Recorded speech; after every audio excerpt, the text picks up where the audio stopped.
The start of a new year heralds the arrival of a new competitive season of O's.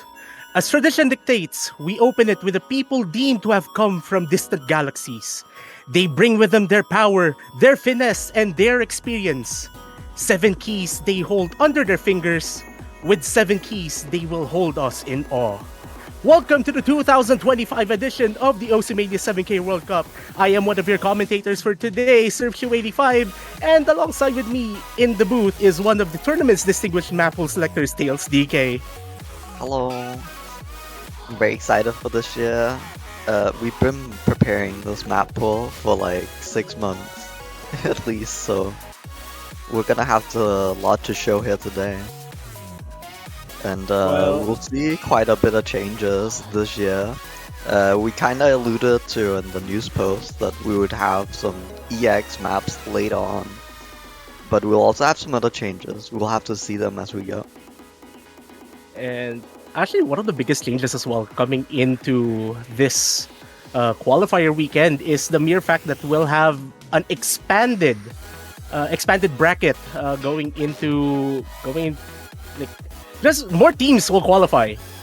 Yeah, we'll have round of 32 this time instead of round 24. Very exciting. Indeed. And that should also mark the biggest bracket that MWC 7K will be having like throughout its entire history. Yeah. Well, anyways, this point, I think the one thing that all of the map pool selectors are pretty hyped about, everyone involved in the map pooling process, is that we can finally start to talk about stuff that we have been holding back since map pool selection started way back in June. And I guess to open all of the proceedings, the first of the 90-something custom charts that have been created for this tournament alone is the first stage of our qualifiers map pool, which I'll let Tails introduce. Yeah, so here we have RN Opia. This is a stage 1 by Big Maxes. It is our technical accuracy pick. That's 5.07 stars, and it's 2:43, 2 minutes and 43 seconds in length, and OD 7.5. We're gonna see a lot of variations in snaps for this one. It's not gonna be as jack heavy as last year. It's gonna be way more focused on burst and tricky snaps we're gonna have to hit. Actually, a lot of the things that I've noticed really that shifted this from a stage one from last year, aside from the things that you mentioned, is that this is just overall a particularly tricky chart to manage to get through. Like, it's not exactly the easiest to get accuracy on. Like, the amount of finger control that you need to get through these pretty quick bursts, as you're seeing here right now. Yeah, it spikes a little bit more in the second half. You'll see more different variations in snaps. But here for the first half, it's okay simple. It has a lot of different snaps still with the tricky burst, but it's really gonna be the second half where stuff is gonna happen.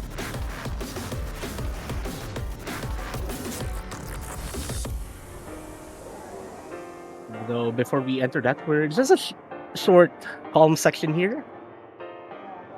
Allows you to get a small breather before we start building up towards the more intense section that's, as you have mentioned.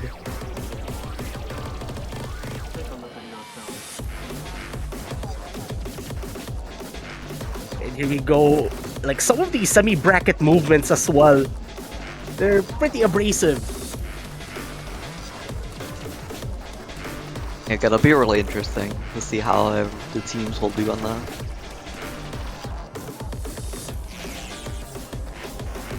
And like the amount of strain that you have to deal with here, like these patterns are pretty fast for 7K standard. And indeed, you mentioned it's going to be pretty interesting to see how the teams are going to be faring here, especially for those who are more into the Rice skill set. Most likely accuracy is going to be much of an important element here for this chart.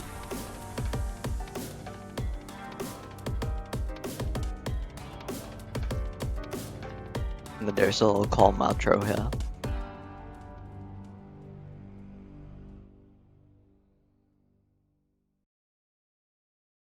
And that ends our first stage. All right, so now let's move on to our second one. And this is our speed qualifier here. We have Bloody Mally by minus 45, a chart here by Carpy Hat. And as I mentioned, since this is our speed qualifier, you're going to be expecting a ton of streams here throughout the entire chart. Though you have to take note, everything here is pretty consistent. Just, deal with 320 BPM streaming. You should be fine.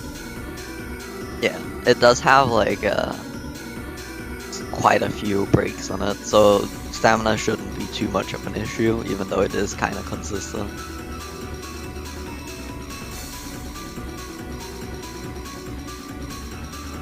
It has these like gallops kind of a lot as well, where it's like not completely streamy, but then it gets into the stream fare.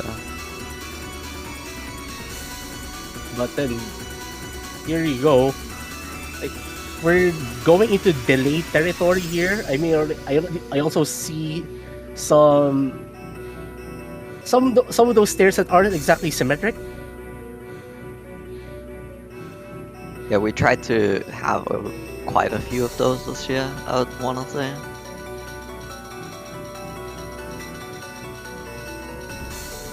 Well, a lot. Also, you have to mention the length of the chart itself.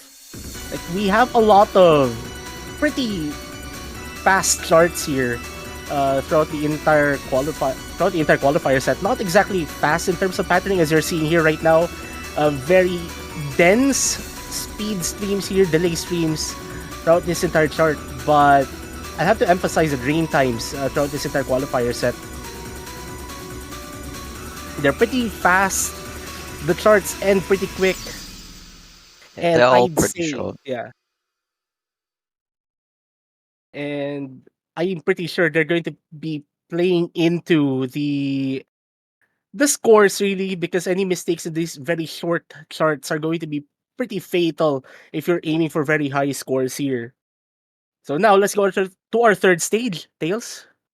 Yep, so here we have Cephet, Fine Logic, and this is a generic hybrid map, beat map by Stan here. We're gonna see a lot more in the hybrid maps this year, where we're gonna try and include longer long notes with a lot of rice next to them. They're gonna be more mixed this year than previous years. That's kind of been a thing we've been trying to do this year. It does have quite a few tricky bursts in there that are gonna be a little bit tricky, but overall this is our generic hybrid, so it's not gonna be too crazy.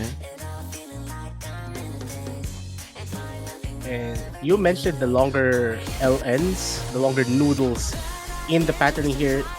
And it's pretty evident here now.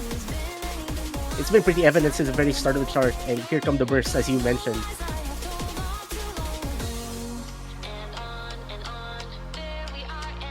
Though overall, it's pretty straightforward. Yeah, it has a more consistent section more towards the end of the final chorus.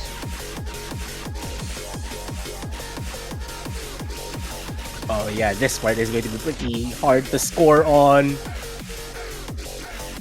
Like, this is pretty demanding, especially if you're someone that's not really well versed into these hybrid patterns. Like, there are some players that could do only LNs, only Rice, not both of them together. Like, this is going to be very demanding for those. Yeah, and here we have the hybrid section here. That's just stream, long note streams with also rice streams alongside of them here.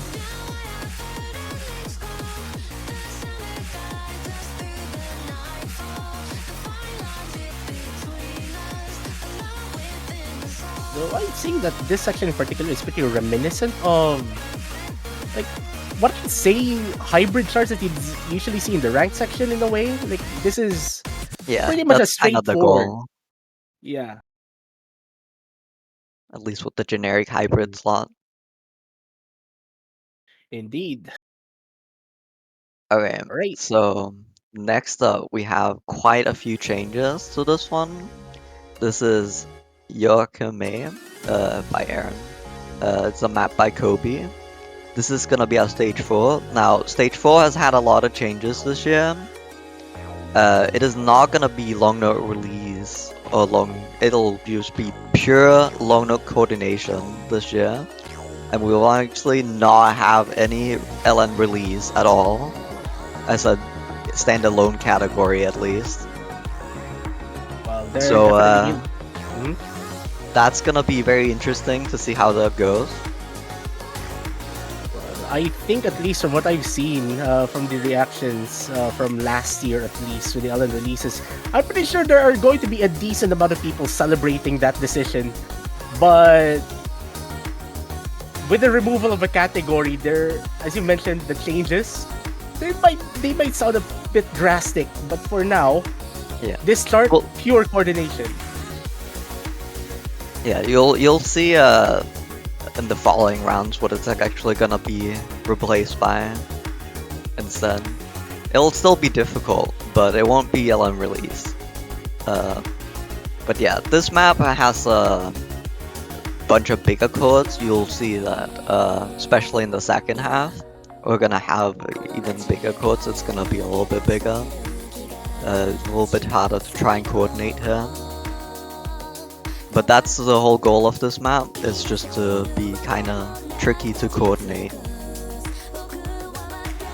Yeah, like a lot of places here, like even the rice, like the sorts of chord jack patterns that you're seeing there, are pretty much designed for you to trip up on the longer noodles that you're seeing in the chart.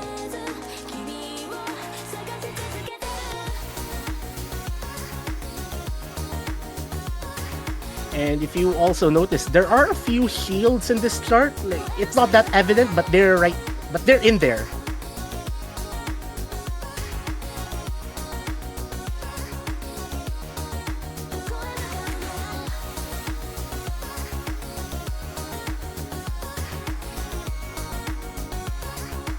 And now the pattern is just pretty much repetitive in a way, as you've seen over the past few seconds here.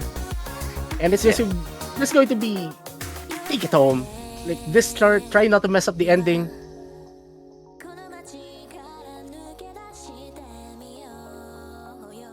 And that's stage number 4. Now for stage number 5, shoutouts to ET Blocko. We have mono step and skip and step. There we go. And this is our mixed rice qualifier. And as from the category itself, this has pretty much everything that you'd expect from a rice chart really in an MWC pool. So some things for you to note: there will be some pretty tricky triple jacks, some mini jacking as well, and some bursty text sections somewhere in the middle of the chart. And yeah, one of those denim patterns right there. Yeah, this is gonna test just everything in Rise. It just has sections for everything. It's gonna be very exciting to see.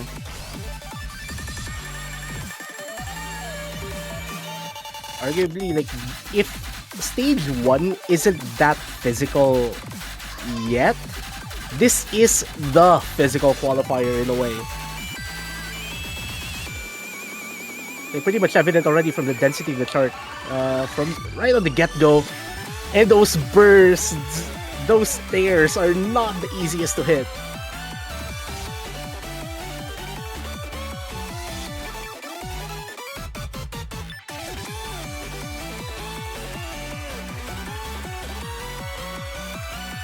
And now, like a pretty big chord stream section that will pretty much last until the very end of the chart. Yeah. And now, oh man, like these faster stairs being interlaced now into the chord streams. Have a lot of If brackets you're- as well. Indeed.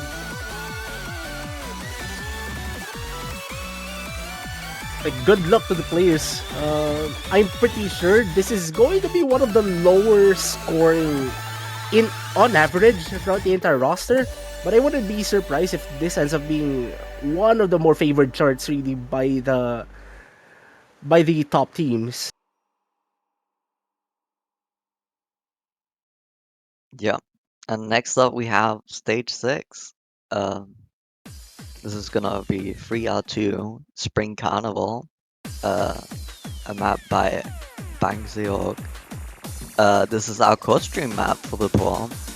It's gonna be at around 180 BPM. This is gonna be pretty fast, but it's just gonna be big code stream throughout the whole thing. There isn't gonna be that much like burst or anything. It's just gonna be mostly code stream.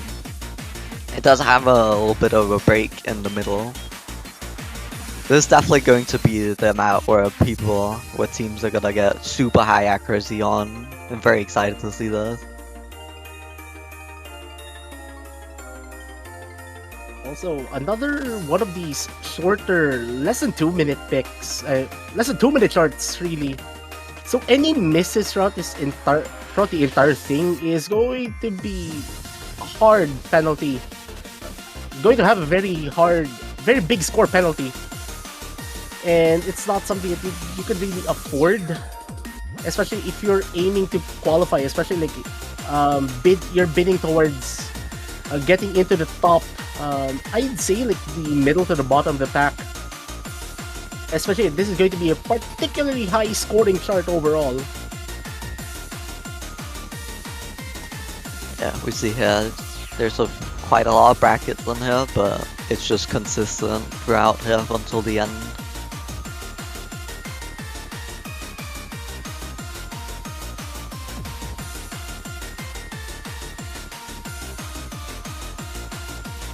Yeah. And also, like the court sizes here are pretty huge. In a way, like what, 4, 5 note chords? Yeah, Like, it's is it pretty dense. indeed? You still need a certain amount of control to get through those. Now, the penultimate chart of this pool, you have Junk, Yellow Smile, a personal favorite of mine throughout the entire pool. This is our mixed LN pick, and this has the quote-unquote LN coordination that a lot of people are more used to being categorized as such, like the ones reminiscent of Avril. Like, albeit this isn't a faster equivalent of it in a way. But for the most part, this is a pretty much a straightforward chart. You just have to be careful to not trip up on the longer LNs. Yeah, you will actually see a few release patterns in here. The mixed picks will include those, so they're not completely gone. Yeah. Hey, they have to be in there in a way, Yeah. just not as a standalone category, really. Yeah, there's a little bit of tech section here. It's gonna be a little tricky. Oh yeah, you have to be careful with that burst, by the way. Like, I'm pretty sure I remember from playtesting, like that particular burst right there, I'm pretty sure I never really managed to combo that one.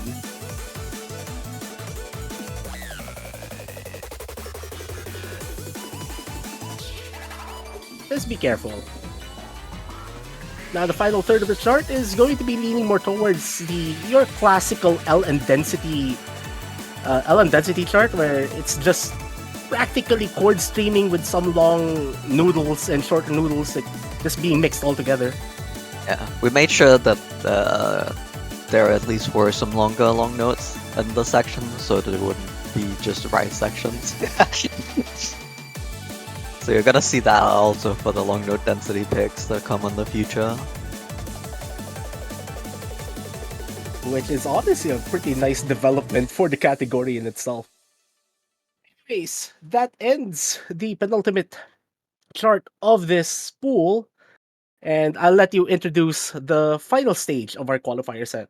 Yeah, so next up we have stage 8. It's gonna be Sietra's Hekiku no Yakusoku. By Critical Style.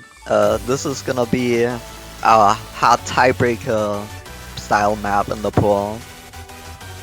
It's gonna have everything as well, almost. We're gonna see fast streams, a little bit of speed section, some chord stream, and some big long note section, like you know from Critical Style's usual style. Yeah, and honestly, I think this is like one of the best stage 8s that we've had. I mean, every single stage 8 that we've had over the past few years have always been pretty hype. They're super fun to play. But this one in particular is pretty much reminiscent of what was the tiebreaker again back in like round of 16 last year? I think it was. Like pretty reminiscent of the sectional charting in a way. Like you're just dealing one kind of pattern in one section and then another and then another. Yeah, it's very Just split up into sections, this one.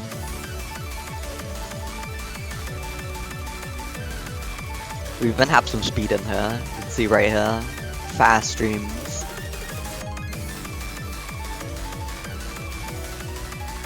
Oh wow, like can't imagine a lot of players actually comboing through this section just fine.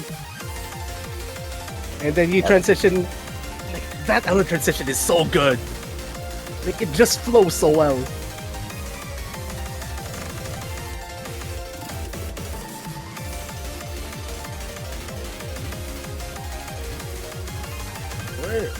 And more of the super dense patterning really.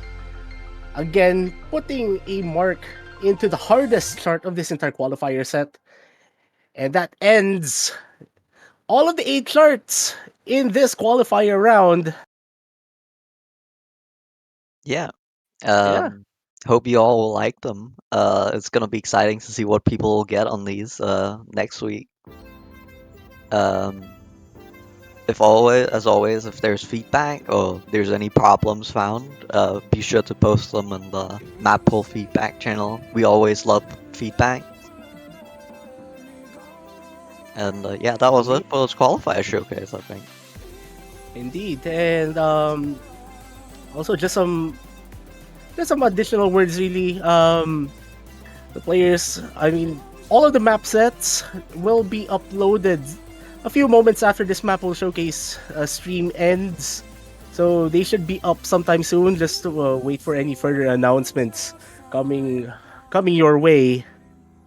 And shoutouts to the map pool selection team and the custom charters for this round.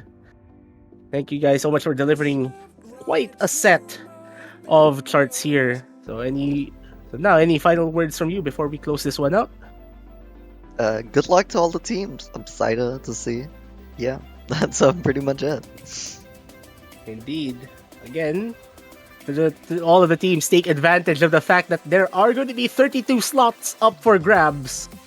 Not 24. Again, 32. Good luck to everyone. And I'm pretty sure that should be it for all of us. So in behalf of Tails DK and the rest of the MWC 7K Maple selection team, this is Sergio85. And this has been the Oceania 7K World Cup 2025 Qualifiers Maple Showcase. We'll see you guys on the results and round of 32 Maple Showcase next weekend.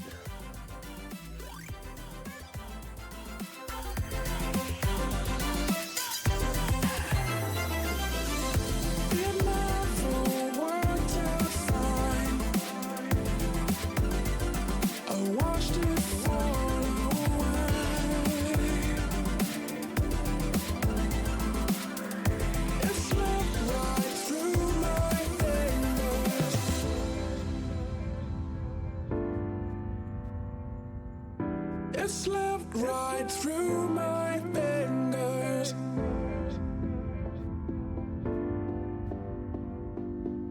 It slipped right through my fingers.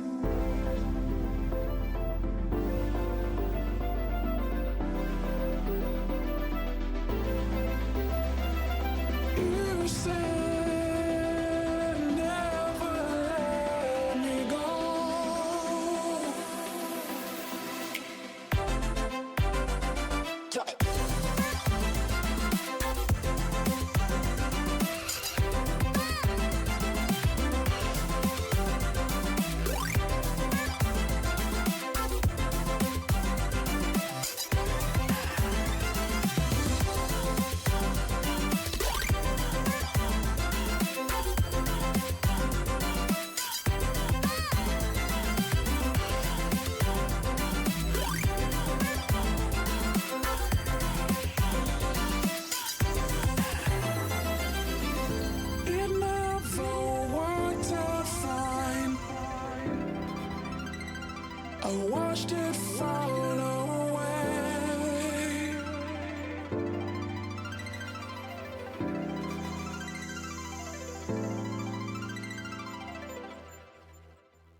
Alright.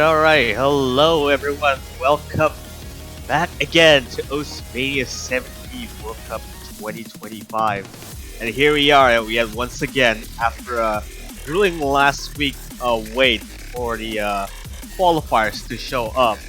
And then we have all the live results out of the qualifiers that these teams participated in. And I'm Mifa, and I'll be joining here for the reveal of the qualifiers with Tails. How's it going? Hi everyone. I'm so excited to see what all these teams have done this week, and also excited for the map push showcase afterwards. Gonna see a lot.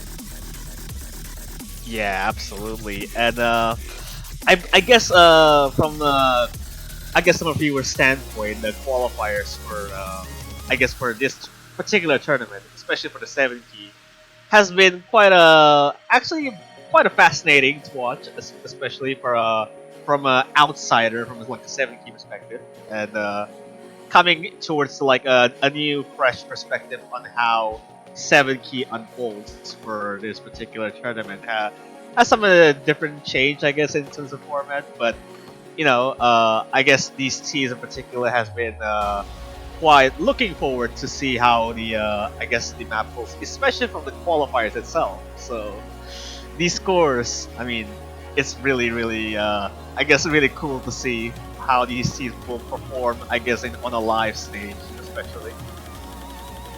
Yeah, it was a pretty short pool this time for all 8 maps, so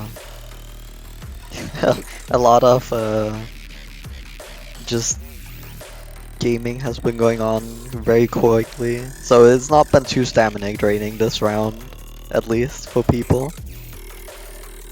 All right, and I guess we should be ready to see how the results for the C's. So shall we go on to see how the T's perform on the qualifiers for for today and yesterday? Yeah, let's get right into it. All right, and once we get in, I guess we get to see from the last the seed from the qualifiers. So we're getting we're getting Italy there this time, especially for the last seed, doing quite fine, honestly, from because of the performances so far. We got quite a few, like Rise and LN scores have been quite putting up a good fight, especially Rise is by itself on this type of difficulty has been quite hard. So it's really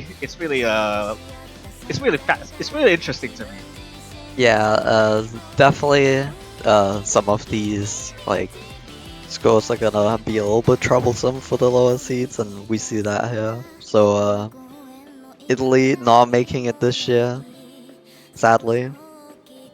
Yeah, I guess just by looking forward, I guess that's what's fascinating to me is that the speed pick, especially for like Bloody Mally by Dash 45, it was like 1.55 as like the number 38, and it's the highest score from Italy. So, like speed delay chart has been tend to be like quite spread out throughout, but having 1.55 as the lowest team qualifier score is actually quite interesting. Yeah. Yeah, alright, we should be getting on to the last seed 37, I should say. Yeah. Since Italy has been there. And we got the Pakistan. Yeah, a new player in this tournament. It's the first time I think Pakistan has participated in any main World Cup tournament actually, and there he's going at seed 37. Yeah, set 37 has been quite a newcomer, I should say, with access to Frank White and Nico for like the team composition for like the 3 main players for Pakistan. But I guess judging by the qualifier scores, I mean they're not too far off. Then I guess then what most people would say that this is like LN scores have been relatively average, and also like the hybrids itself has been putting up quite a good fight by themselves, like for like number 36 and number 35. I guess by the Rise itself is has decently great actually. Bloody Mel has this time it's like a 100,000 points difference than like the from the Ilias qualifiers. Yeah, they did a lot better than, you know, first time joining. You know, you don't expect too much. They actually did pretty well on the long note side of things and hybrid.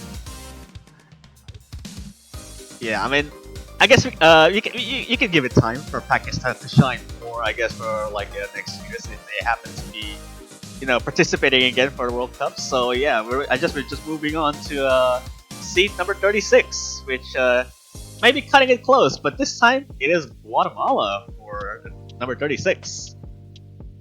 Yeah, Guatemala just did a bit better here on the rice picks than the other teams before them. So, but overall, just you know, pretty solid.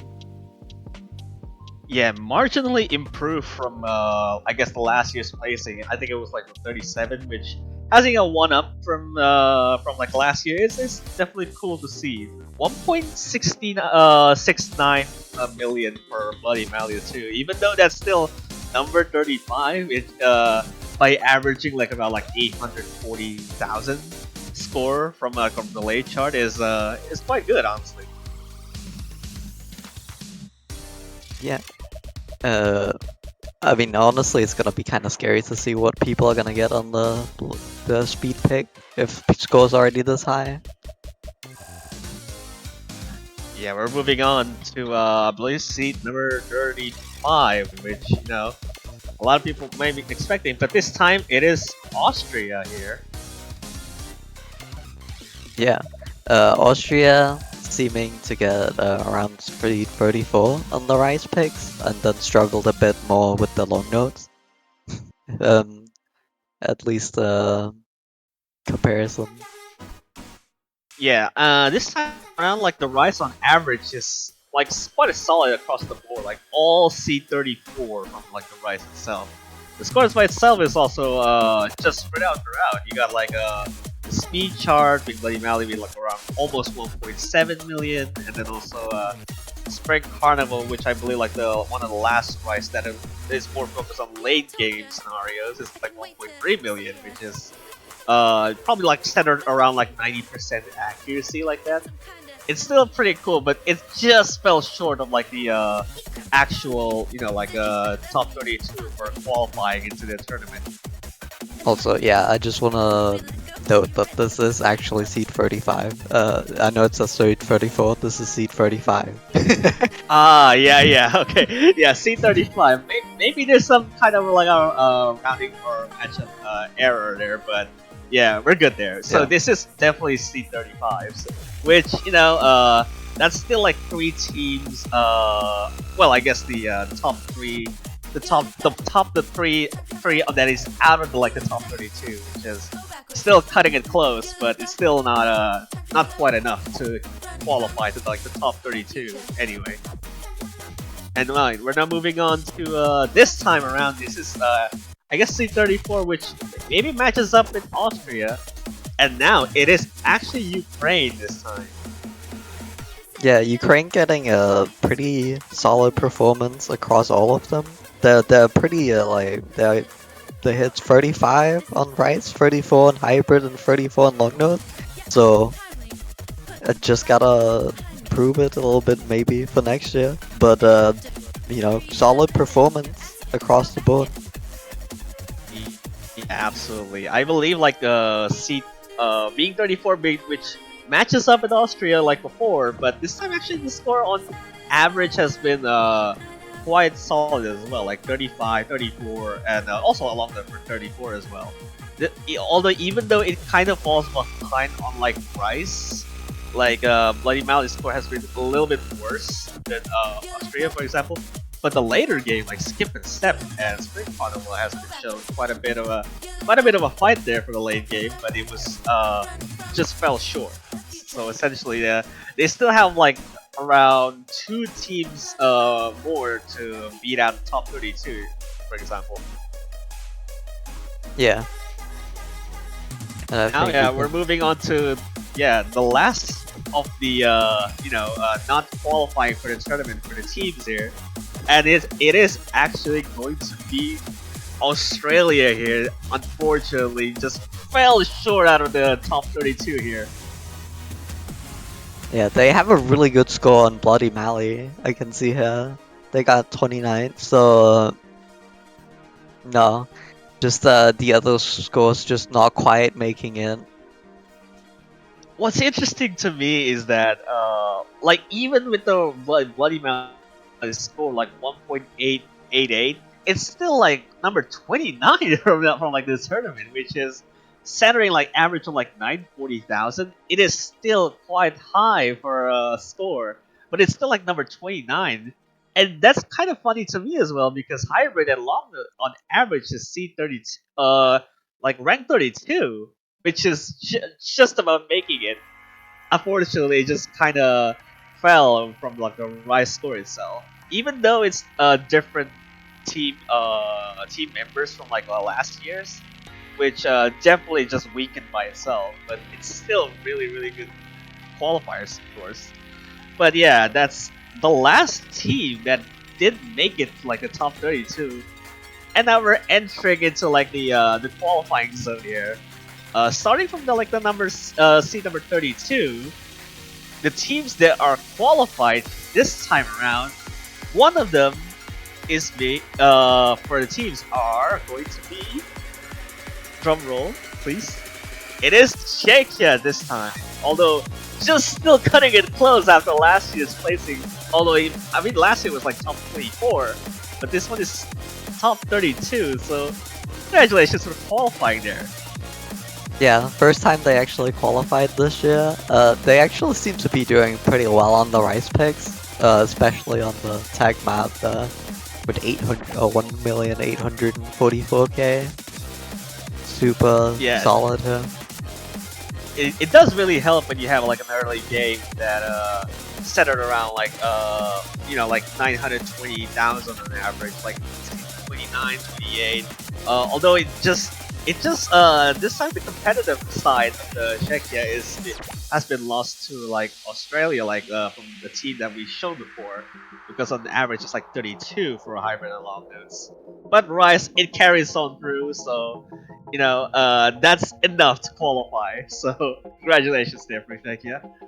And now we're moving on to seat number 31, and it's going to be Mexico this time. Quite a decent average scores for hybrid and long notes there in particular. Yeah, we see really good scores there on the coordination with on the 1.8 million score range there. This is pretty good.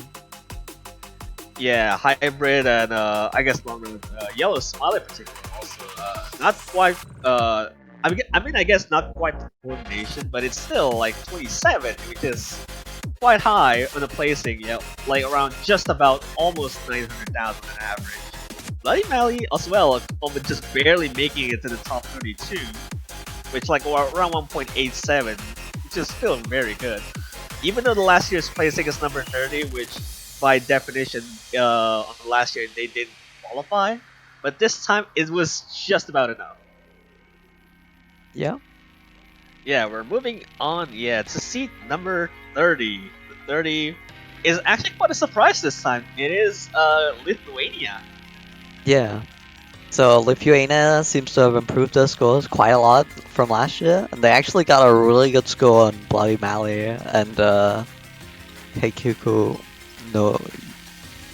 Yeah, the hybrid too. Yeah, 956 on average for Bloody Mally. I believe it must have been like one full combo or something around that, because the speed 1.912 is still quite high. Number 24 on the rise side, even though everything else just centered around high rank 20s, something like that. And hybrid and long nose as well. Heiku being number 26 right there is still very good scores for these team in particular. So congratulations there for Lithuania. And now we're moving on to seat number 29, which maybe we're entering in like quite high scores this time, right? But this time it's going to be Thailand here. Huh. Yeah, Thailand unfortunately dropping off a lot from last year. They were 5th last year, but they still have some pretty strong scores on long notes this year, especially. I think that Oh stands out a yeah, lot. yeah. They still have a very good scores there for the long nose side, even though they don't have the core players from 70 last year, like Law School, Nasurio, Kenzie. But this time around, it's a fresh new perspective here. But one thing to point out is the Rice scores are not particularly that high, but Longlow is really helping them in the long run. I believe like Nano Bandasi was also performing very good on the Longlow side, so I believe they might took it based off Nano Bandasi's scores. Haven't as well, so it could be a good matchup for the Long picks in particular. Yeah. And moving on to the next team. Yeah, next seat number 28, and it's going to be Norway here. Yeah, Norway improving the scores from last year, moving up 1 seed, and this time the qualified. We Yeah, could actually, see a really good hybrid one here. yeah, really good hiring one, being the entering the top 20-ish there, like 1.89 scores there. I believe like the long nose scores is also decently well for I guess a quote unquote LN release coordination, although it doesn't really qualify as an LN release because it's still pretty dense. Number 27 is still very good there for on the lower side of the top 32. Yeah. Yeah, It, moving on. Back again, yeah, moving on to C27. 27 is quite a bit, and it's going to be United Kingdom here. Yeah. Very good score on the late game, especially for Rice there. Super good score on the court stream map here. We did see a bit of a drop off from last year, but overall, just really solid on the court stream map this year. Struggling a little bit in the long notes, especially, but hybrids, though, they're doing okay as well. Yeah. Moving on to the next one, we got the Netherlands. The Netherlands also dropping off a little bit from last year, but doing pretty well on the long note side, especially. They got your top 23 here, and then on the hybrid side, on the Rice side, they're not too bad either. They're just a little bit behind at 26, so gonna be kind of cool to see what they'll be able to do next time. Yeah, pretty spread throughout the scores there. So not particular, not having that. I guess the one strength that is separating out from like the rest of the team so far. But this is on average quite an all-rounded score. So very good showing there. And we're moving Yeah. on to seed number 25 here. It's going to be Singapore this time. Yeah, Singapore improving their scores quite a bit from last year, moving all the way up to C25 from 33. We see especially in long notes, they're doing super well. Yeah, a little Yeah, bit of struggle on some of the Rice picks. yeah, we can see quite a bit of shift there, looking by the scores. I guess from the early and mid game polls, you can see that it has quite a bit of a showing there. Like Bloody Valley being 1.92, and Fine Logic on the hybrid side is like 1.88, and it's still like number 24. But if you look at the last two Rice picks, you can see it has a bit of a struggle there, like around 1.7, 1.65. And it still barely qualifies into like the top 32 seeds, even with the scores. The early game is very helping them, especially like long note side as well, like Yoakimai and Yellow Smile as well, being quite a definitely strong showing there. Yeah, and moving on to C24. Yeah, C24 is going to be Poland here. Quite a good score there from the speed pick, Bloody Mally being almost 1.96. Yeah, we do see a bit of a drop off here from last year as well, going all the way from 9 to 24. But we do see that they're able to play when it comes to it, especially on the speed maps. They have really good scores, so they'll be scary to face off against, I think, and especially in the round of 32. Actually, yeah, looking at the interesting scores on the right side especially, even though their late game might not shine that much, but like the first two rice picks in particular, like 1.9, almost 1.9 and 1.958, it's still like quite a decently high seed, especially. Hybrid and Longna might be particularly average, but Yellow Smile has been showing quite a bit of fight there, like almost 1.8. So that's like the top 20. I guess no seed number 24 there. So even though mine fell off, but it's still quite a good seed there for Poland. And we're moving on to seed 23. Quite a bit of a surprise, I might mention. It's going to be Finland here. Yeah, huge improvement from last year, going all the way from seed 34 to seed 23. We see some really good scores there on the late game rise, especially number Oh 17 yeah. and 16 on the mixed rise and court stream map, respectively. Yeah, Uh, seat 17, seat 16 on like late game stage, like 1.84 and 1.86. If that doesn't tell you that how hard is the late game picks for qualifier and for maybe the rest of the I guess of the mid game pool, I don't know what to say. Like 1.84 being on the seat 16 and 17 is quite a tough fight, especially. yeah. And moving on to seed 22, we have Yeah, seat Denmark. 22. Yeah, I guess one of the just adjacent Scandinavian countries going forward here. You know, quite a very good score on Bloody Melon and Skip instead in particular, like 1.944 and 1.82. Quite an decently spread throughout, almost all rounded in particular. But those scores popped off on Bloody Melon and Skip instead in particular. Yeah, we do see a little bit of a drop off on the long note a little bit, but overall we're pretty all-rounded. And moving on to Yeah. seed 21. C21. This is quite a bit of surprise, but we're seeing Canada here on seat number 21. Even though they don't have the same team composition, team members for last year's, from like last year's, this time around it's still showing that they still put up a good amount of fight on the long note side. You know, number 7 on Joachim Maya there. Yeah, super high score there on the long note for the coordination map. We're actually gonna see how well they'll do on the other poll soon, but yeah, really scary to play against, I think. Yeah, for teams out there that are facing Canada, just be wary of their scores, especially for long notes there. You don't want to get complacent and pick long notes against them, especially. But now we're moving on to seed number 20, and this time, yeah, it's going to be Estonia, the 2 members only team here.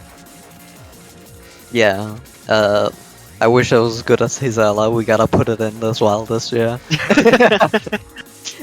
Really all-rounded team this year. The placing is a little bit lower than last year, but overall really solid. Rank 20 on pretty much everything. So we'll get to see. Yeah, all on average by itself is like C20, but on the like hybrid and long nose have been particularly strong, and rise as well. Might not be that weak enough, but might not be that strong enough for like I guess the showing of the C20, but it's still quite a accurate showing, I would say, especially.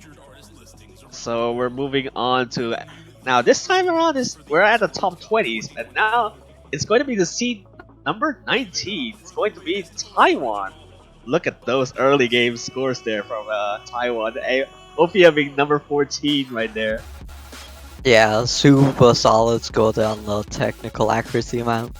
We also see a pretty good score on the Spring Carnival and the other Rice maps, so just in general Rice. They did, however, struggle a little bit with the long note side. A little bit more, so maybe that's a little bit of a weakness. Yeah, maybe there's a little bit of a weakness on the, I guess. Well, I mean, in particular, along those that the hybrid hasn't been that strong of a showing, but Taiwan on the earlier game stages might have to look out for, especially.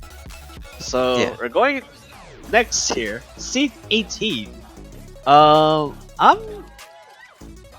actually kind of surprised to see seed 18 because we didn't get to see a lot of Macau from like last year. So we got Macau on seed 18. Yeah, finally qualifying. I think they've been on like the edge of qualifying for quite a while now. And last year they were seed 25, and now they're seed 18. So super solid. And we see Yeah. pretty good scores on specifically the hybrid and long nose. A little bit of a struggle on the right side, maybe.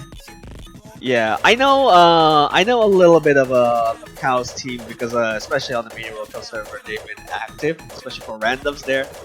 They did kind of afraid to not showing that strong enough to qualify for, I guess, for the top 32. But they qualify for a very high seed there, like a seed 18, as opposed to like seed 32, which they could be in some interesting matchups with the some of the middle seeds, especially. Seed 17, seed 16, for example. If they get to match up with that, then that would be quite a hilarious one to watch. Yeah. Moving on to the next one. We have Sweden at seed Sweden. 17. Staying Very- consistent with last year. Yeah, very consistent. Yeah, but look at those. Actually, the scores by on the average there, like 19 on the rise side, and the long run being 16. I guess the scores have been kind of quite a bit sporadic, but long lows have been very strong for themselves there. Number 14, 17. Yeah, it's gonna be interesting to see because they actually did really well on the mixed prize pick, but not as that well on uh, the core stream pick in comparison, and they're both pretty hard. So this looks like they also have a pretty good like late game roster maybe. Yeah, like on the early game pools, I would say Sweden is the one of the big contenders for I guess a tough opponent, I should say. Since like C15 on pretty much everything on the early game side, maybe on exception to an extent would be speed or delay. You can maybe give that information probably, but Sweden by itself can pretty much fight with any team with that is not the top 10 or whatever.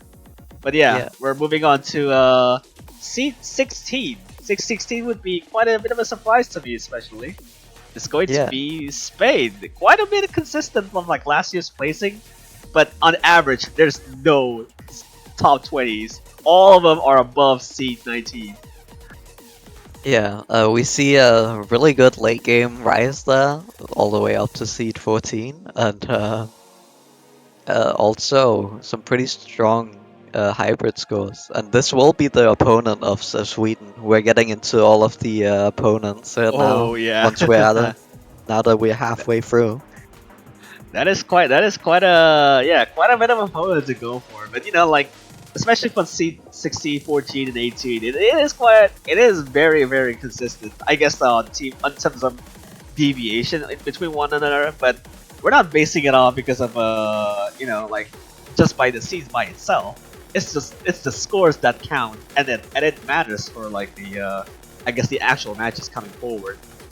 But yeah, that is seed 16. We're moving on to seed 15 this time. Look at those scores there, right on the early game side. Fine Logic on the hybrid, and Joachim Element coordination right there, very high. Yeah, super good scores there on hybrid one and long note one. Yeah, very interesting to see how they're gonna do in the early game. Might want to ban some of those picks against them. Yeah, it's to some extent their strengths have been pretty much. It's pretty clear to see that they would just go for most of the elements and hybrids. On the right side, it's still not that weak. It's not that weak even. Like you get like 1.94 on Bloody Valley and Opia with 1.91. Might be a little bit of a tricky situation for France there to maybe played some of them in like the early game pools, but that should be fine, right? Since these are meant to be like I guess harder than like the round 30 counterparts, but we don't know for sure yet since the opponent has been quite strong showing there. But we're Yeah. moving on to seed 14. You know, maybe quite a lot of people might have guessed that seed 14 might not make it, but this time around it's New Zealand here. So congratulations for them for having a high seed this time. Yeah, New Zealand going from seed 27 to seed 14, super good improvement. We see really strong scores, I think, all around, and especially on long note there, on the more late game long note mix. We see the rank 9 there, really good. Yeah, very good showing on the long note side there. At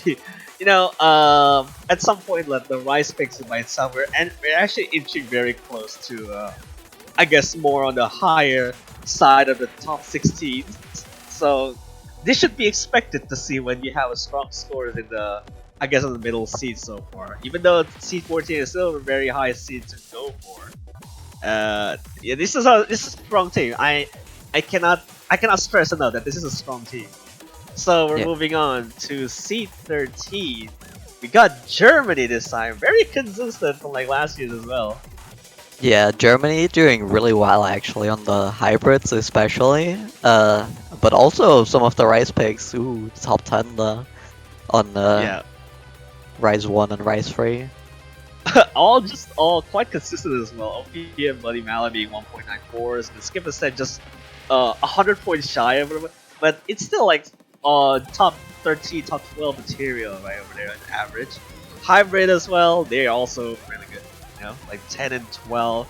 So they could actually potentially maybe making it out to at least as far as semis if they play their cards. So even though Yeah. long notes might not have a strong showing there, but it's still offsets by quite a bit of a rise on the hybrid picks. Maybe in the like the I guess the quarters of line around the 16, for example, they can play them just as well as this one. Next up, I think we have a little bit of a surprise. We have Venezuela, who did not play last year, but they've gone in and they're top 12 this year. Super good Rise scores here. We see. Yeah, Uh, wow. Okay, I did not expect that Venezuela can come up this. I guess this far into the seed. Like seed 12 is still very good. We're probably not have. We did know our games with Venezuela here, but like almost top, almost entering the single digit seeding for YC. Even though the hybrid might not be that strong of a showing, but again, this is still like around 132 and 16 levels, so we're expecting Venezuela to have some fight in there, so to be able to play it against their opponents there. So Venezuela, some teams might have to watch out against this team. yeah. And next up, we have Russia. And Russia dropping a tiny bit from seed 9 to 11, but still doing super well, being single digit in both the Rise and the hybrid. Especially Rise 1 there and Rise 4. Super solid scores. Like I wouldn't say that isn't particularly like falling just a bit, like 2 seeds from like last year, because the team members have been almost the exact same as like last year. It's just to a point that some of the teams that did play, some of the team members that didn't play like last year happens to play it this year, so it might have some shift in terms of seeding and the team members that are playing. But Russia kind of falls off into the category, but it's still, I mean, 1.95 on Bloody Mallet and Opia, and then also like Heiku being the other, I guess the more later game hybrids, 1.906. It's still very strong. Ellen as well, like being 1.9 as well. Yeah, super solid scores though. Moving on to seed number 10. We have Seed number 10. Chile. Ooh, Chile, actually, yeah. I believe they played like 2023, but not exactly 2024, I believe. But this time qualifying as a seed number 10 is quite a bit of a quite a bit of a surprise. Just look at those. Bloody Melly's score being on the number 4 side, and Fine Logic being the number 5. Yeah, I think this team is gonna be super scary to go against if they can get scores like that. Man, wow. Okay, well, like, just by average, it's like around 989k. So I would assume these are just 2 FCs, 2 full combos, and on those scores in particular. And Fine Logic, maybe to some extent, 1.954 is still like a 2 full combo scoring in the I guess in the qualifiers. Yeah. Some teams beware against Chile. Number 10 is still pretty hot. Yeah, and next we have Malaysia. We're entering single digits here, so we're going to Malaysia this time. Yeah, no Chiwi this time around, but there is a 3 new team members who have done quite well, I think, here, getting top 9 here. Especially Yeah. in Rise, they seem to be getting some really solid scores. Yeah, last year being 2 team members only team, being Chiwi and Neo from like last year. But this year they have a full roster, and without Chiwi around, it might have taken a bit of a blow. But its scores are still very good for such a late game scenario. Number 7, number 6 for Skip and Spring Carnival is still quite a rare sight, I guess to me personally, because you would normally see being early game scores have been at least higher like the later game ones. But this one is a little bit of an exception. Yellow Smile as well, being on number 7, is also very, very good. Yeah. And next on number 8, we have Peru. Peru, oh, okay. Peru is actually quite a bit of a newcomer. I don't think they played in like, or I guess they didn't. At least for a couple of years, they did play for mini World Cups, and 17 in particular. But number 8, I mean, it's a top 8. It's a top 8 or scores there. Yeah, we were super surprised when we saw this. Peru pulling out of nowhere. They got really good scores on hybrid and long note, so be aware of that. I'm not sure if we can call us a hermit or whatever, but number 8 for as a country that doesn't play in, like the past Mania World Cups in 70, it's really nice. Number 6 and number 8 for hybrid, and then all across the board have been or just around the number 10s. Yeah. Moving on to number 7. Yes, 7 is the lucky number, right? Yeah, but it seems it's going to be a lucky number for United States here. Just all around, the Rise scores are just on the single digits. Yeah, super solid Rice scores, rank 5 on 3 of them, and then a little bit struggle there, maybe. I mean, not really struggle. They just didn't quite do They as just well happen to as- be good. Yeah, they just happened to be good on all of them. A little bit of maybe an outlier out there on Yellow Smile and Fine Logic there, the hybrid and long note, but super solid scores all around, almost single digit and everything. Yeah, it's just it's the fact that maybe we have a returning player from the United States from the past Media World Cup, like Alter, and Logan being Bunsen and one of the using and then change as well. So on core, it's still quite a bit of a safety, especially Alter being probably playing as well for like this year's as well. So it could help for United States in this case. No Cherney or no stupid man from like past Media World Cups. It's still quite a strong team for C7. Yeah. And next up on seed number 6, we have Hong Kong. Okay, Hong Kong being number 6. No, they didn't play on like the past Media World Cup for the 7 key, but showing off with a seed 6 just by demand. By demand is still only 1 seed off from being a single digit. Yeah, super good scores on pretty much everything here. This is gonna be a super scary team to go against, I think, overall. I think especially the hybrid and long notes are gonna be really scary, especially later on. So, And better yeah, watch out. yeah, dare I say that the top eights, we're in the big leagues. Big leagues, especially for top eight, has been at least one of them, at least one of the scores here has to be a single digit. And Top M has been showing that as well. Even though Malaysia in the seed number 9, it's still like they still have one or two scores that are single digit. But yeah, Hong Kong being seed 6 is a quite a like. I don't know they would perform if they would perform this far into to the tournament, maybe especially on semifinals or finals. But it's still a good definitely up. They have to put a good fight to be able to survive until the finals, for example. Yeah. Moving on to seed 5, we Yeah, seed have 5. Ooh. Indonesia actually improving quite a lot this year. Super solid hybrid scores, prize scores, just long note scores overall. Yeah, almost the exact seeding for like the hybrid along us there being 4 and 3.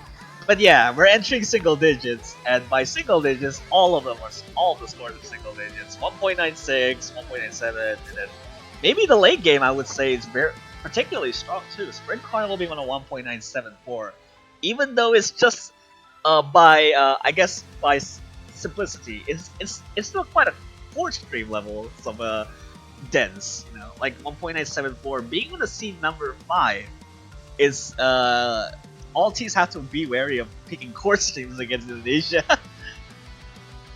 Yeah. Moving on to seed number 4, we seed have number yeah, we're not showing Hong Kong again. It's a yeah, seed 6. We're going to see this time around only top Japan. 4 remaining, and it's going to be Japan here. Oh boy, these white scores are just so stupid. Yeah, this is definitely the strongest Japan is gonna be or has been so far. They pulled out with Suzuha this year and Misa in addition to Botanic and Ray Lily. They're just gonna be super scary, I think. Really scary on Rice especially.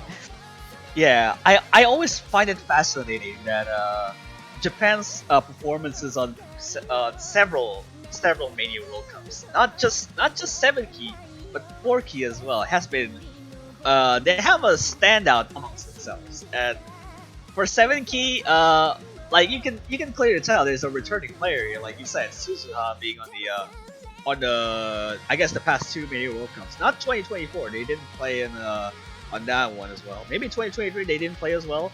The last time they did play like number on 2022, which was alongside other players like Ensana and maybe Lulu M. But this time around, Japan's coming back maybe in their strongest form. So any teams they're picking Rice is a death sentence probably for for other teams there. Yeah. And moving on to seed number 3, we have the Philippines. Oop. Yeah, and we have yeah we got a bit spoiled We right got the there. Philippines. Yeah, yeah, Uh, we're jumping far in advance there. Yeah, but yeah, you've seen a little bit there, but we're good. So seat number 3 being Philippines right here. I guess even though they didn't show that much of a, I guess when from example Japan that are being like seat number 2s everywhere in the rice pool, but Philippines is actually quite spread throughout. It's not just rice that they're actually having very good single digits there, but hybrid and longos have been particularly very well there. Yeah, I think they're gonna be a really good scary team to go against, especially later because they can do a little bit of everything. The players are pretty all-rounded. They've been around for quite a while, most of them. Yeah, like Arkwin being, even though they played also in like the last year's World Cup, and Oji-san or Kura maybe for some of you that actually recognize them, and also Sani as well, returning as well back into this year. The only difference is there that there's no Barry, and also so maybe there's no other force player for the Philippines that are able to maybe go into the roster. So you know they have a tough fight against themselves there. But Yeah. we already seen that kind of a leak there, essentially for seed number 2. But yeah, we're just jumping right into it to seed number 2, and it's going to be China right there. Two number 1 scores, I would say, not single digits again. All these are single digit scores. Nothing, no scores above them are like outside of the top 3. It's still all number 3 minimum. Yeah, you don't want to play against China this year. Well, That's super yeah. scary. They are just a stronghold, you know. Number 3 and number 2 especially, but I mean, just by looking at the scores, even though it's still not a. I mean, I guess 1.988 being the highest over it's still core stream, and you would say that China has known their way forward in their Mania World Cup 7 key, and this is no exception. I mean, it's just China's scores are very very good in particular. Being number 1s in the seed number 1s in particular, and yeah, I guess there's no surprises in who's left in the last seed, which is seed number 1, is it? Yeah. Next up here on seed 1, we got South Korea. Korea, there you have it. Seed number 1 being South Korea. Almost all of them are number 1s. Just by like the other 2s being a number 2 as well. So, well, what do we say about South Korea in particular? 1.994. Yeah, I was about to say they've gotten a new player this time around, being Kalkai, who's ranked 2. So it's super scary. And maybe to some extent Crusher as well. I do believe that Crusher is also probably it's also quite a new player as well. So the only returning players are Dresser and YZ as well. So I guess in terms of the scores, number 1s being it's just South Korea, like 997 on average, and it's also 993 on average on Bloody Melon skip and stuff. It's just all around just the South Korea's performance there. Yeah, that Rise 4 score is so scary. 1,994,000 as a team score is so scary. Yeah, so you have to kind of pray for whoever gets the South Korea matchup there to maybe just miss somewhere in the middle or randomly there. Yeah. But I think that was all for the reveals. We will take a short break here, and then we'll get into the round of 32 map pool showcase. So we'll be right back. Yeah, excited for that, so stay tuned for that one.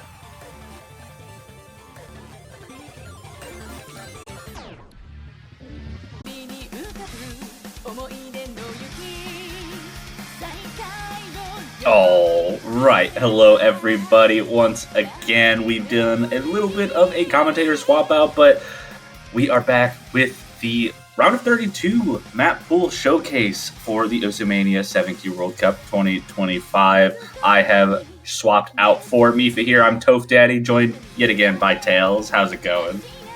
Oh, I'm so excited for this. It's gonna be a really cool pool this time around, I think. Gonna be very excited to see what people think of it. We've been working on this one for also quite a while. It was done like 5 months ago. So prepared well in time.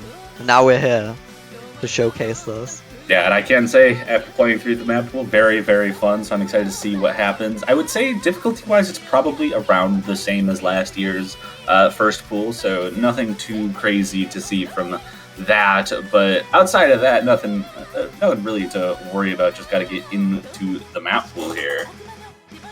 Yeah. And starting off here with Rise 1, we have Maisomil, Catalina C.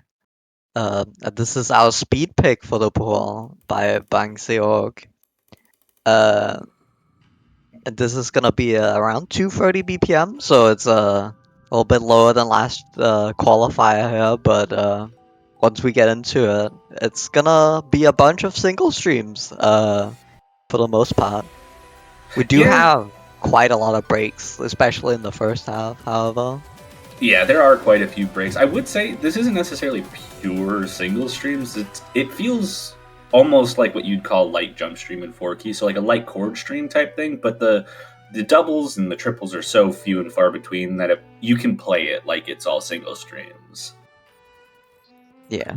But because of those, two notes, the doubles and the triples that you'll see like every now and again, like once every 4, once every 8 notes, something like that through the streams, it will be a little bit denser than your average 230 BPM single stream map. Yeah, we do see a little bit of some streams going into it soon. It gets a little bit more intense here in the second half once we actually start to get into the streams. Yeah, I would say that this map kind of has a little bit of a development over time. The first third isn't too bad, then you get a little bit of a break, and then the second half starts off a little bit denser, gets a little bit tougher, and then the ending really hits you pretty hard. Yeah. But So yeah, we have a little build up here. Yeah, into with the the second half. with the kinds of breaks you'll be getting, you shouldn't have really any problems with stamina. I mean, with round of 32, I don't think a lot of players are going to be having too big of an issue with stamina. But here we go. After that build-up, we get those streams. And like I said, doubles 1 every 8 notes or so. So it's slightly denser than regular 230 BPM single streams. But even then, not too bad to handle. And whenever there are doubles in these streams, they're separated to the point where they're very easy to read and almost like separate from the 2 notes are separable in your own mind, so you don't even have to like think about them as doubles almost. Yeah. And here we go. We have a little bit of an ending here after, so don't click away from the keyboard until the song is actually over. 120,000 points right in this ending. Nothing to sneeze at. Gets really, really dense with definitely the hardest patterns in the map. Goes back and forth. Not the easiest to keep the combo on, but that'll finish us off for our first rice pick of the pool. Yeah. And moving on to the second pick. Absolutely, we'll get into Rice 2, and this will be Nosho Sakuretsu Girl cut version, Sakuretsu chord stream difficulty. From the difficulty name, I guess you could probably figure out what this map's all about. 155 BPM by X Neko. This is going to be our chord stream pick. These patterns are pretty straightforward. I mean, 158 BPM or 55 BPM, not too difficult to handle either. They do get notably denser than what we saw in Rice 1, and on top of that, this one has notably fewer breaks. So the stamina aspect of this map will be a little bit harder to handle than what we saw from Rice 1. Yeah, we do see a lot of double stairs on this map as well. It's gonna be quite visually pleasing, I guess. Visually pleasing for sure. Easy to play? No. Not so much. I've always seen chord stream as something that, like, as a 4-key player, I have like weird analogies that I make to everything that kind of happens, but chord stream for me always felt like the same things that like chord jack was in 4-key, where there's a certain point where you can learn how to play 155 BPM dense chord stream, and once you get there, it's really straightforward to do. But if you're not at that point, the reading aspect and the accuracy aspect can really take a hit if you're not quite there. And that might not end up being the case for this because of how straightforward this is compared to maybe what we'll see later on in the pool, but that is still something that I think should be kept in mind. Yeah, we do also have these like small brackets there that pop up once in a while. If you're as good as brackets, they might be a little bit tricky once in a while to do. Yeah, for sure. But even with the fewer breaks, this is still only 1 minute and 41 seconds, so an extremely short map. I think the shortest in the pool. So even if the stamina is going to have to be taken into account, definitely gives you a little bit of leeway with the shortened length of it. Yeah. And next up we have Panda Eyes Termite High School here. This is a song most people know about. What a throwback. Yeah. This is our Kojak map by Copyhat. It's 110 BPM, so it's not the crazy fast speeds, but it overall has pretty comfy patterns. You're gonna see mostly one-handed patterns with some two-handed jacks once in a while, but super comfy overall. Yeah, I think the patterns overall are pretty comfortable. There's 2 main sections where that density really hits you, and they're the sections you'd expect them to be, as long as you know the song. But what I think is notable about this is that the structure of the jack patterns does change slightly between the 2 sections. Where this first one, like you said, very, very like one-handed. Like you can see it swapping from the right hand to the left hand and back for each of those like 2-note series. And then you have a little bit of the mix-up when it gets a little bit more intense with the music. But the second section, I think, does change that structure a little bit and makes it more of a... it doesn't switch from one hand to the other. It kind of does more of a flowy type pattern between the two. So it makes like it a a little bracket. more difficult. The ending section is gonna be almost all two-handed jacks, so that part is gonna be pretty hard for people to actually do. We do also see a few longer jacks in here, some slight long jacks, though, but they're pretty isolated overall. Yeah, we saw a couple 4-note jacks, but usually when you have those like 3 and 4-note jacks in this map, you'll usually see the density kind of drop off a little bit more so than what we saw in that earlier section. So it should be more than doable for all these players, especially, like you said, 110, a little bit on the lower side. So it should be very doable. A little bit of a section here I would call this a little bit of a break. It gets away from the jack patterns. You'll have like a little mini jack every now and again, but it kind of just gets you ready for the ending, which, like you said, has mostly two-hand patterns. Yeah, and here we get into the ending. A little bit of a build-up into it, and here we go. Just have these bracket-like jacks going across the screen. Very they're visually pleasing patterns in this ending part. They're gonna be a little bit trickier to play than the rest of the map, I think. But I think it might still be a ratio battle for some people. Oh, absolutely. I do not doubt that this is going to be a ratio battle. I mean, 5,300 just on our replay. I can see so many players doing even better than that in a map like this where there's no awkward rhythms or anything like that. Yeah. But speaking of awkward rhythms, we can move on to Rice 4. This is going to be 2L. I think it's 2L. I don't know how to pronounce that. But Vanguard 3, if you know the artist, you know what kind of song you're signing yourself up for.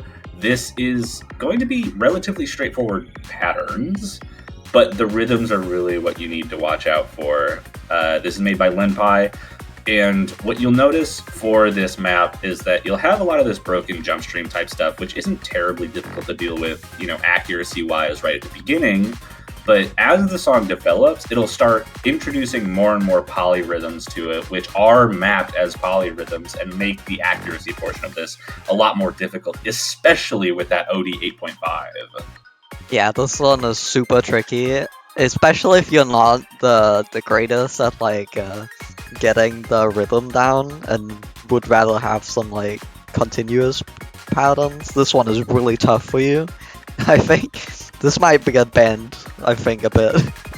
I would not be surprised to see Rice teams maybe opting for the ban on something like this, especially against if they are to be facing higher seeded opponents who have the edge on getting good accuracy and reading through really difficult polyrhythms. And you got a little bit of a taste of that there in that section, but it only starts to get worse in this last third. Yeah, now we see here these polyrhythms. They have they're also pretty tricky to hit in general because they're on the same column. So yeah. And not only that, you can see a pretty clear motif with some of those notes being repeated on the same columns to the sounds, but sometimes those are intermingled with anchors on those same notes, and that in particular is really difficult to handle.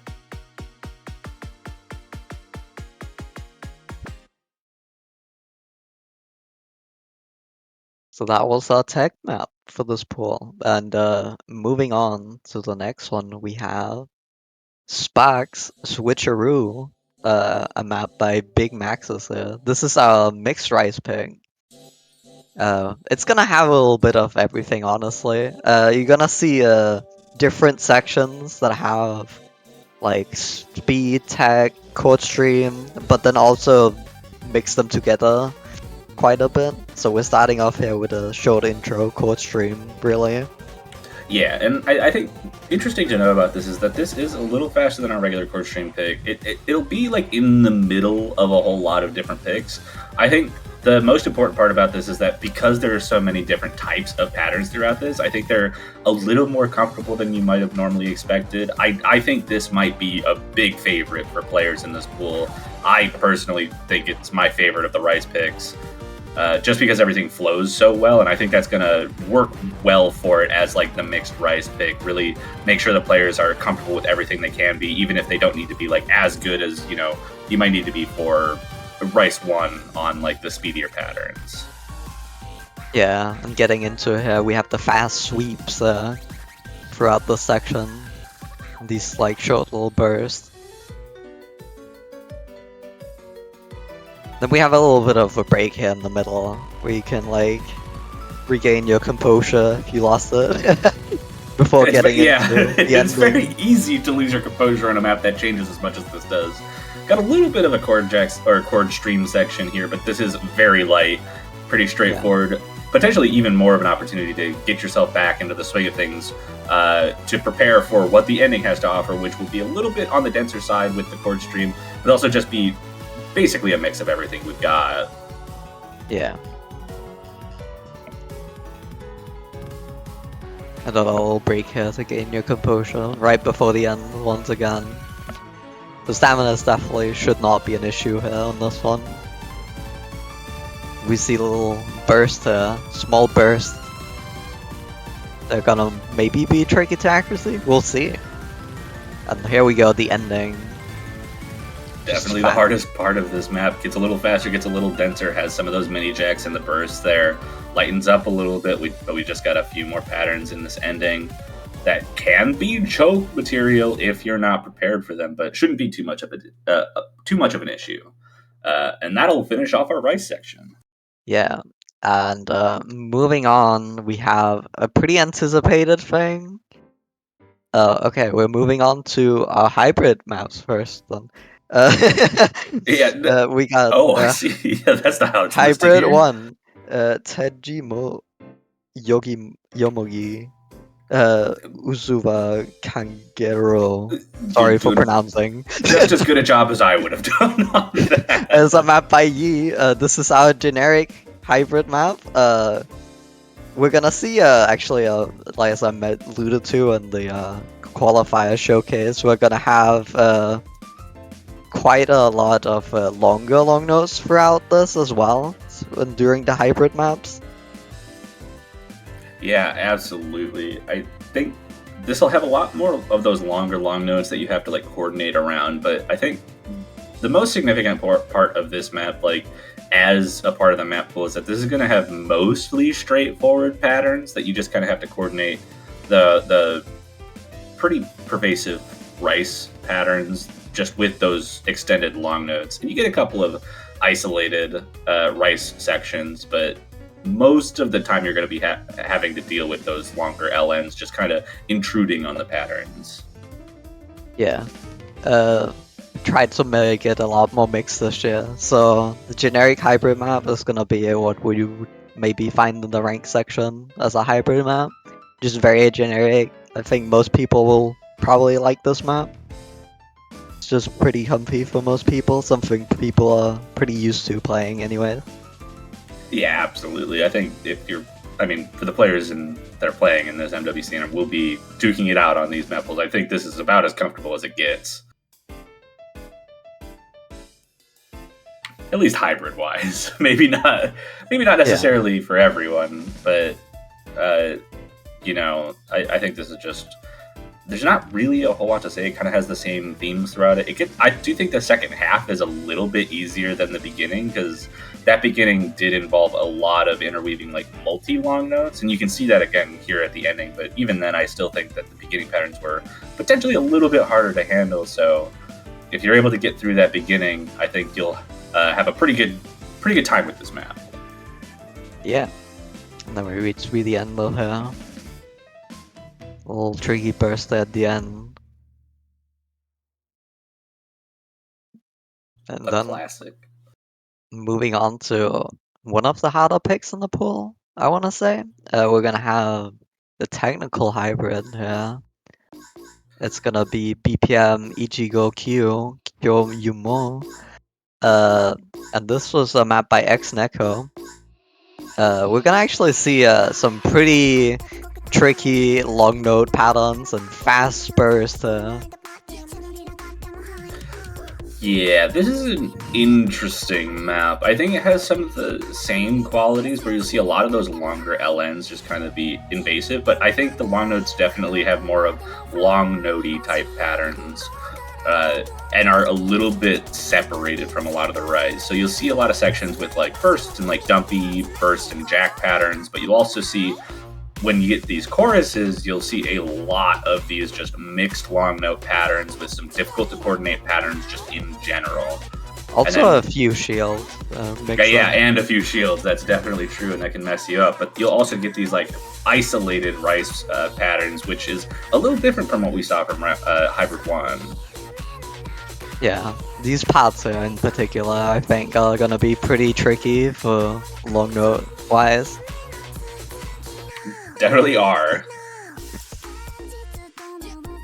We'll get into one of these verse sections, and those long notes kind of just don't really go away. You still have some of those extended ones, but still a little bit on the easier side of a pattern-wise. But can't escape those mini jacks in the middle of those long notes, and those in particular are pretty hard to coordinate. Yeah. We do also see some unorthodox patterns, like we saw the hard pattern earlier. We're actually gonna see it here again soon. And once we get into the second chorus after the little break section here. Yeah, another similar build-up, and like you said, ends the build-up with those long note patterns with the heart there, and then kind of similar to the first one, but this time it has more of a focus on the jack patterns instead of the bursts.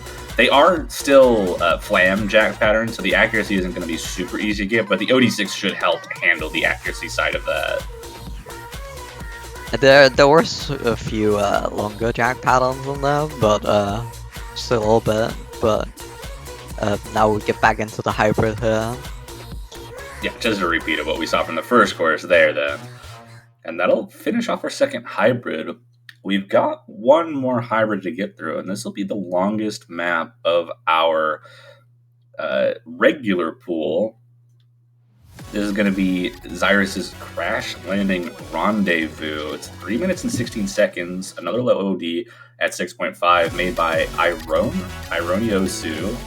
I don't know how to pronounce that. I'm sorry if I pronounced that wrong. But It's just Aronosu. Okay, Ironosu. But this is going to be, honestly, in my opinion, the hardest map in the pool, the regular pool. Obviously, notwithstanding the actual tiebreaker, but this is listed as a tiebreaker-esque pick, and I think that's pretty apt. It has pretty isolated sections. We've got this intro, which has a pretty heavy chord stream focus. So you get a lot of that rice-heavy patterns that are, in my opinion, harder than what we've seen in a good portion of the rest of the pool.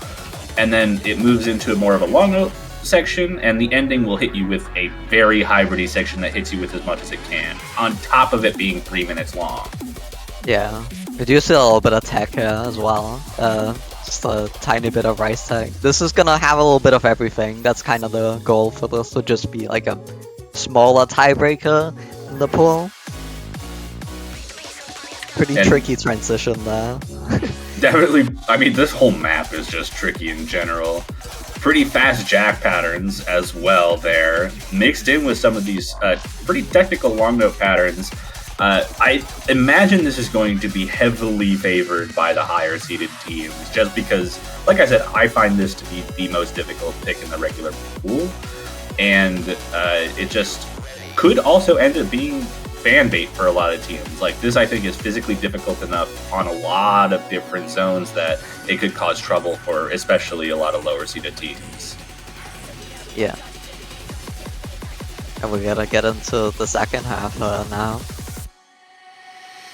And I think the second half is gonna be a lot more hybrid focused instead of just being just one type of pattern. We're gonna see the rice and the long notes really mix in here. Yeah, we're already seeing some pretty difficult patterns both ways. We saw some tricky technical long notes with some shields and some faster bursts that we're already trying to see. And then some density long notes that just transitions in and out with some of those earlier technical patterns that we saw. Yeah. And that. And now we're you have a little bit of a break here. Not quite a break, but you know, this is the most break you're gonna get until for the ending here. Where you see long notes that are going on one hand mostly, and then you're gonna do rice patterns on the other. It's gonna be pretty tricky, but until they get mixed in here. Yeah, and what you can also hear in the song too is slight BPM changes in the song throughout this. You can see that it goes from 128 to 190. Usually it's a 190 BPM song, but it does have some slight changes that you'll have to be able to pay attention to.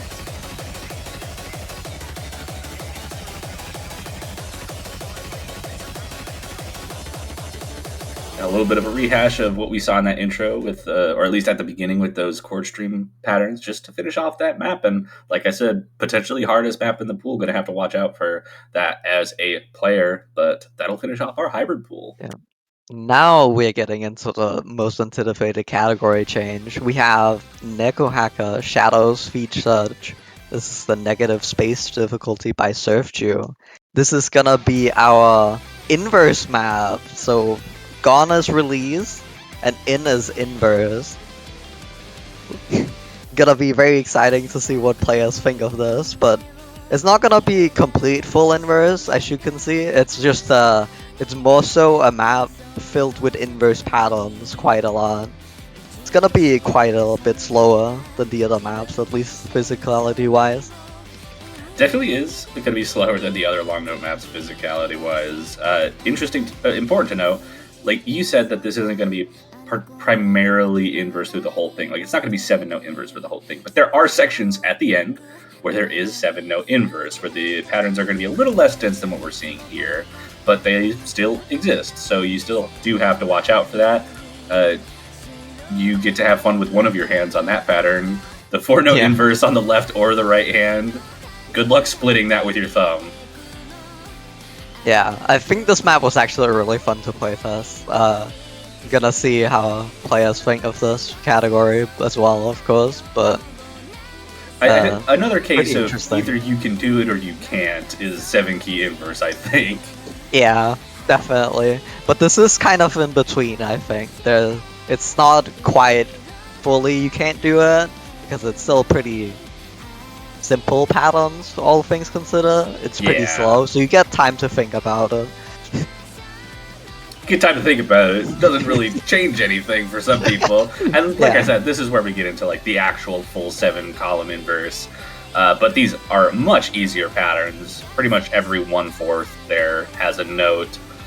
Little bit, got your triples, your doubles, your quads. So still have to worry about it, but that should not be the main bulk of the difficulty, I think, for most players there.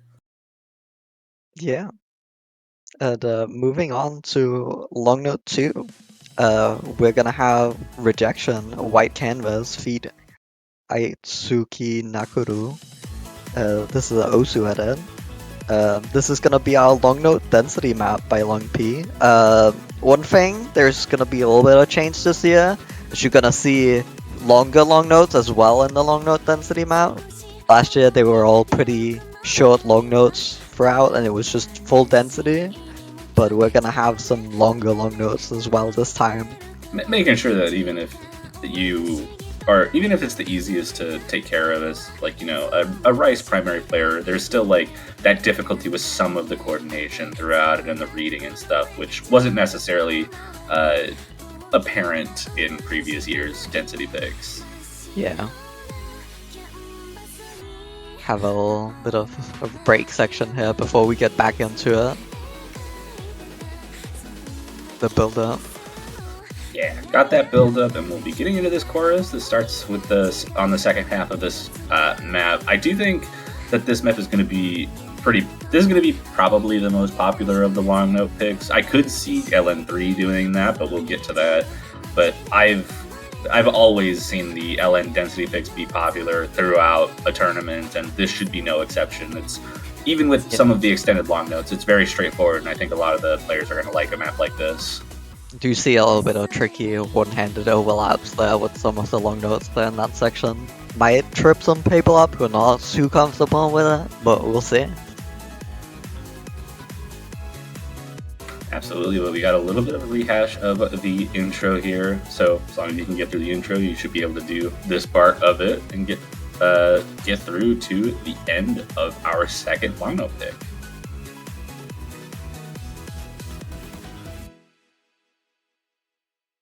Yeah. And last map before the tiebreaker here, we have long note 3. And this is gonna be Yagdrig Sakase Natsu Zora Koi no Hana. I'm just going to call it Fireworks. I think that's easier to say. This is gonna be a map by Muses. This is our long note map, long note mix map. We're actually gonna start out here in the first half with mostly it being like smaller burst patterns, and then the second half being more consistent patterns. Yeah, I would call this, in my opinion, the easiest of the long note picks. I think this is the least dense for sure. You won't see very many situations where there's a lot going on all at once. It kind of just is your wild card. You got a little bit of a combination of the density that'll come around. Some awkward patterns, you got some of those mini jacks thrown throughout it.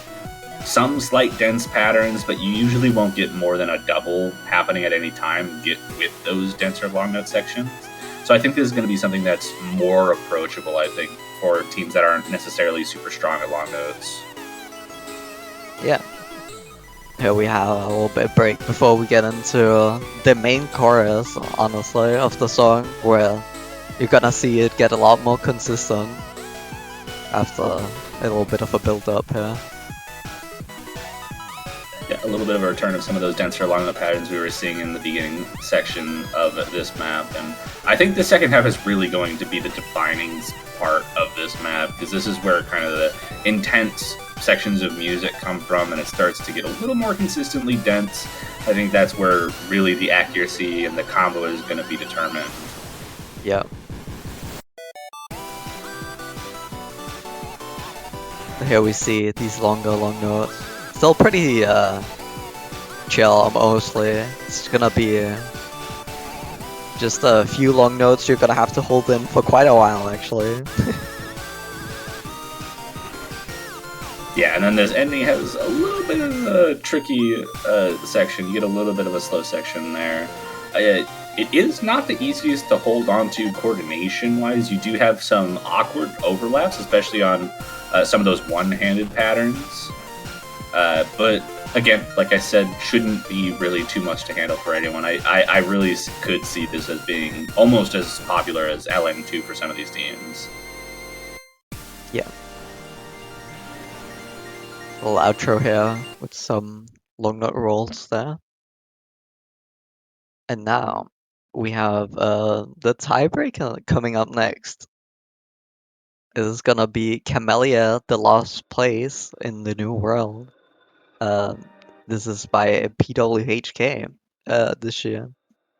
And this one is gonna have a little bit of everything as well. It's gonna be it's pretty tricky, honestly. Especially here at the start, we're gonna get into some coordination inverse type of thing here as soon as we get into a little bit more past the beginning here.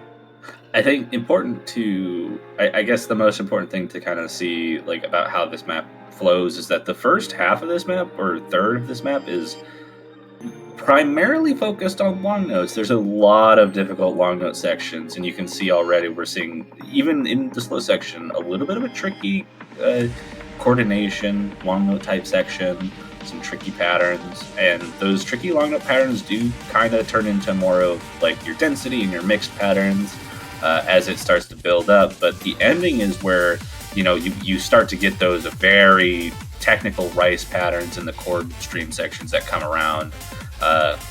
which it kind of has a similar structure to what we saw from the mini tiebreaker, that hybrid 3, where it kind of has isolated sections where you have like a long note section that kind of goes for whatever amount of time, a rice section that's pretty isolated from the long notes, and then the ending kind of hits you with just full-on hybrid, goes over everything that can possibly happen. Yeah, here we see some of these tricky long notes, but then not without rice notes. There are some rice notes sprinkled in that are actually gonna be a little bit tricky, especially with these patterns. Yeah, I think most of the rice difficulty is gonna be towards the end, definitely, as Toph said. Get a little bit of a slower section here where it's mostly just single long notes extended with some rice patterns around it. But get a little bit of a break from those really heavy long notes that we saw in that first section. Yeah. And then we're gonna get into the next section here,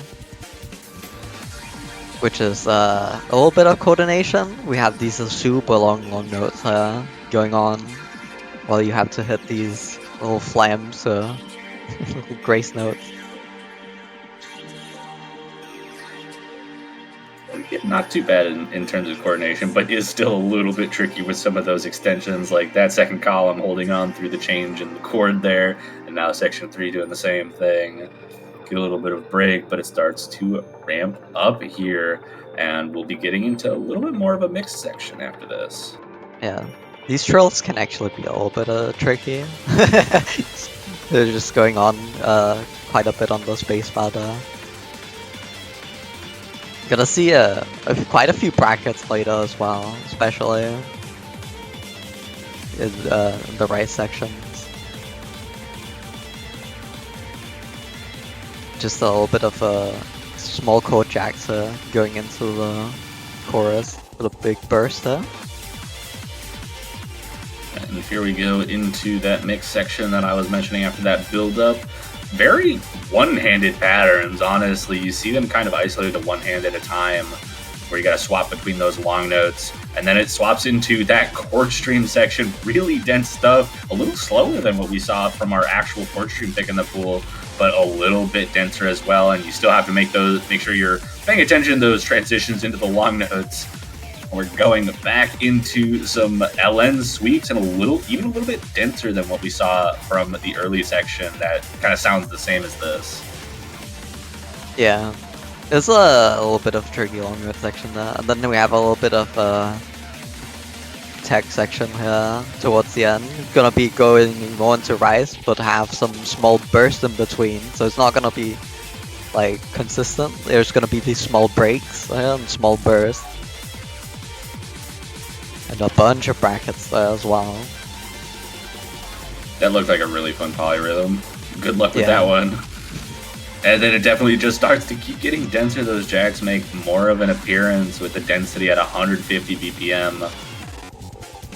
Kind of awkward burst there, actually. Yeah, it's a little bit tricky here. But then here for the ending, it's just gonna be slowly fading out. Pretty chill.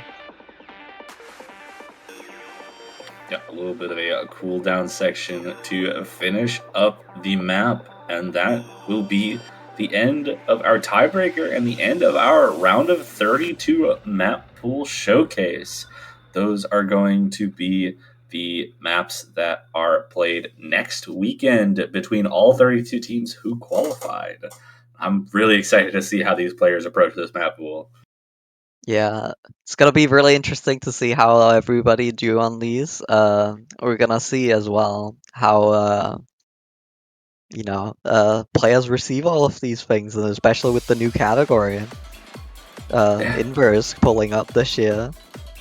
Absolutely, I think it's gonna be a fun time. I'm really excited to see what happens next weekend, but schedules will be released shortly, and we hope you guys come back next week. Make sure to not miss the 16 matches that will be happening next week. You got anything else to say before we sign off? Yeah, maps will be up soonish. We'll see. Most of our mappers are all asleep, so I'll get them uploaded as fast as we can, of course. And remember to leave feedback. We love that. Yeah, all right. But that's going to be it. Like I said, hope to see you guys next week for Osumania 7 Key World Cup 2025's round of 32 weekend, as well as the round of 16 map pool. We'll see you guys then.